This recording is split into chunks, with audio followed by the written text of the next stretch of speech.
आज से हम हिंदी व्याकरण पढ़ेंगे। हिंदी व्याकरण में सबसे पहले हम भाषा के बारे में बात करेंगे। भाषा क्या होती है? भाषा क्या होती है? भाषा शब्द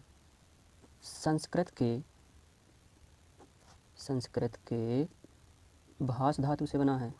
भाष धातु से बना है। भाष धातु से बना है। किससे बना है? भाष धातु से बना है, जिसका अर्थ होता है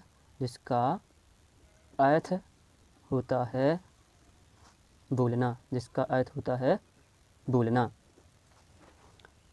अतः वह साधन जिसके द्वारा हम अपने विचारों का आदान प्रदान करते हैं। हम अपने विचारों का आदान प्रदान करते हैं, भाषा कहलाता है। भाषा कहलाता है। दोस्तों, भाषा एक साधन है जो हमें विचारों का आदान प्रदान करने में सहायक होता है। अर्थात वह साधन जिसके द्वारा हम अपने विचारों का आदान प्रदान करते हैं, भाषा कहलाता है। भाषा की विशेषताएं। भाषा की विशेषताओं में हम सबसे पहली विशेषता क्या पढ़ते हैं? भाषा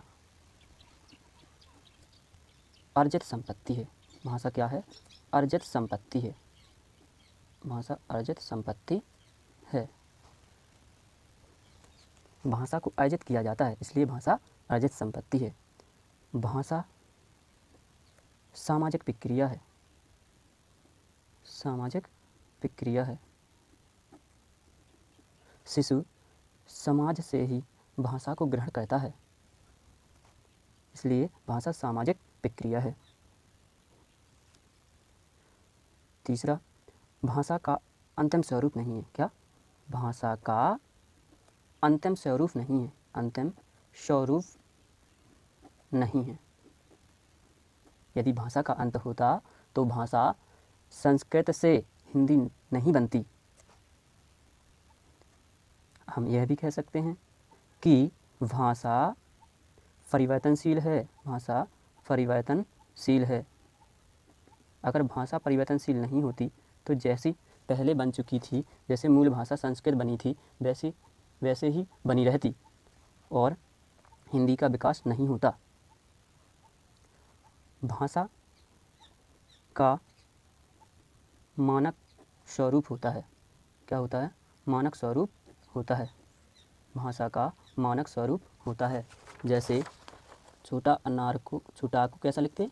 ऐसा लिखते हैं, तो इसको मानक मान लिया गया क्योंकि इसको ऐसा ही बनाया जाता है, और अन्य प्रकार से हम बनाएंगे तो उसको मानक नहीं मानेंगे। भाषा का अपना साहित्य होता है। भाषा का अपना साहित्य होता है। अगर भाषा का साहित्य नहीं होता तो भाषा उल्टी सीधी बोली जाती। ठीक है, इसलिए भाषा का एक साहित्य होता है। सातवीं जो विशेषता है, भाषा का व्याकरण होता है। भाषा का व्याकरण होता है। भाषा का व्याकरण होता है। दोस्तों, भाषा का व्याकरण होता है।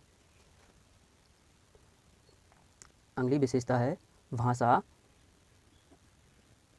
कठिन से सरल की ओर अग्रसर होती है। भाषा कठिन से सरल की ओर अग्रसर होती है।